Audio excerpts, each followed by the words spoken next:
Are you a police officer that's either been through a divorce, going through a divorce, or some type of other bad relationship issue that's got your head messed up in the game? Is it affecting you both on and off the job? Well, if that's you, I need you to listen to me right now. Today, I'm going to give you 5 quick principles that's going to help you overcome your situation. Now, I'm not going to give you all the answers because I don't have all the answers. But if you apply these principles to your life and apply these principles to your divorce or your relationship issue right now, I promise you it'll help you get through it a little bit easier. All right, so if you're ready, let's get started. The one thing that you've always heard about law enforcement is that we have trouble with our relationships. You've heard this when you first got hired. You've seen it in the news. You've read about it in articles over and over and over again about how the divorce rate for law enforcement is so high. Well, today I'm going to dispute that myth right now. I'm going to let you know that through my studies, I found out that we're not even in the top 20 of occupations that go through divorce. In fact, if you look it up yourself, you'll find that we're not even close. There's so many other occupations that are going through divorce right now other than us, and we actually maintain relationships pretty good. But what I'm here to tell you today is that if you apply these principles, the situation that you're going through right now will help you understand that what you're going through is normal. That's right, you're a human being. And I know we're cops and, we're expected to be held to a higher standard and we're expected to be treated different. And some of that is true. See, the problem with us is that we can't afford to go out and make the same mistakes that the average public makes. We can't do it. So they're not going to want to hear about our mistakes that we make on the road, the mistakes that we make in judgment calls when it comes down to us having emotional issues or private issues at home with our relationships. It's just not going to fly, and you know it. So today, what I want you to do, grab a pen, hit pause, whatever you got to do, but we're going to get through this together. All right, let's go. All right, number 1, the first thing you need to do is be honest about your situation. How did you get into this situation with your divorce or this bad breakup? How did we get here? Now, the story you're going to tell some people is always going to be that one-sided story, right? About how messed up she was, about how messed up he was, and the things that they didn't do. But you need to start to realize that you played a part in this too. You played a role, and you need to own whatever role you played. It's time for you to stop pointing fingers, and it's time for you to step up and be a man or be a woman and understand that you played a part in it too. Everything has two sides. Now, listen, there can be, I'm not saying that there wasn't a toxic relationship or a controlling relationship on their part or abusive relationship. That's a very small percentage of what goes on.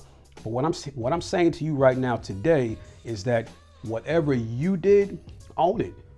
Man up to it, woman up to it. Step up to the plate and say, you know what? These are the mistakes I made, and I could do better next time around, and I can do better going forward. It's not the time to point blame. All right? Number 2, you need to address the feelings that you're going through. You're going to feel sad, right? You're going to feel angry. You're going to feel mad. You're going to feel upset. You're going to feel depressed at times. You're going to feel emotional things that maybe you've never felt before. Maybe you got betrayed. Maybe she hurt you behind your back, or maybe he hurt you behind your back or stepped out in a relationship. And you're having trouble dealing with that, right? Your ego was burnt. Your ego is telling you, well, it's never going to happen to me, or that never was supposed to happen to me. Well, it did. It did. And it's time for you to address those feelings. And the best way for you to address those feelings is to look yourself in the mirror and look yourself in the eye and say, you know what? I can make it through this. What I'm going through is normal. And what I said to you before in step number 1, I know that police officers are always were held to a higher standard.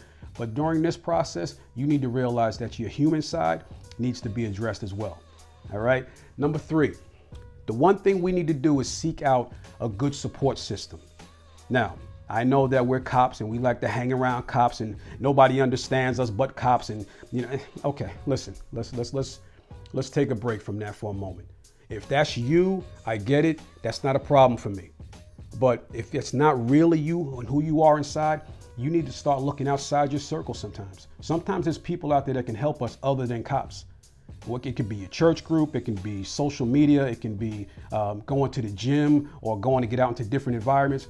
Understand that there are people out here in the world that can help us other than other police officers. So don't be afraid to reach outside your circle, because sometimes those circles that we're running in right now, it could take us to places that we don't need to be. You might come across that person who says, hey, let's go get some drinks. Or you may come across that person that says, hey, well, you should be out dating more. Or you should go out, just forget about him or forget about her. That may not be what you need right now. That may not be what you need for your personal situation. So start looking outside your circle sometimes if you need to, for that person who's going to be honest with you, that person who's going to hold you accountable, and that person is going to have you step up to the plate and be the person that you need to be. All right. Number 4. You ready? You sitting down for this one? Alcohol is not the answer. That's right. Alcohol is not the answer. Alcohol is going to be probably your worst enemy when it comes down to this situation, because I'm going to tell you this. While it may feel good while you're at the bar or you're grabbing those drinks or you're throwing them back or it's relaxing you and you're out dancing and singing and carrying on, when that alcohol wears off and you go home at night, that's when the depressant starts to sit in. All right, because alcohol becomes a depressant at that moment. And that's not what you need, because that's when you start making the dumb phone calls, right? We call them the drunk calls, and we call it the alcohol calls and things where you start calling the ex and you may say something stupid. It may get you jammed up even further. All right. You may do something or say something that you're not supposed to say. You may send that text message that you're not supposed to say because you're feeling some kind of way about yourself now that everybody else is gone and the alcohol is taking over. All right. Listen to me. Alcohol and substance abuse or misuse is not going to be the answer to get you through this situation any better than what you're going through. Try to look at number 1, 2, and 3 of this video before you start turning to alcohol. Now, I'm not going to play Mr. Goody Two Shoes, and I've thrown a few back in my lifetime. But the real deal is, it never ended up helping me at the end. All right. Number 5. This is going to be the most important. Do not use another human being to get over the ex. Don't do it. Don't go out and find her or find him for the night thinking it's going to make you feel better. Because what's going to happen is when you're out there seeking this attention that you're looking for, you're going to wind up hurting somebody else who may be catching feelings for you. All right, so you're going to go out and sleep with a girl or sleep with a guy, and they end up catching feelings for you, but you're not the real person at that moment. You're somebody who is still emotionally tied to your relationship. And that's not going to be fair to the person that you're getting involved with. It's not going to be fair to the person that you're dating and hanging out with and making that late night phone call to. Because I promise you this, once you start doing that, that cycle is going to start all over again, because they're not getting the real you. They're still getting a person who's attached to that relationship, and it's not fair to that person. So don't start that ball rolling again. All right. Hey, listen, I'm not saying to you right now that divorce is going to be easy for you or your situation is going to fly through. It's not going to happen. It's going to take you some time to get over this. And a lot of things that you've been going through right now, the relationship has been over for a long time prior to the divorce even taking place. But remember, going back to the top of this video, we're held to different standards as police officers. Unfortunately, it's true.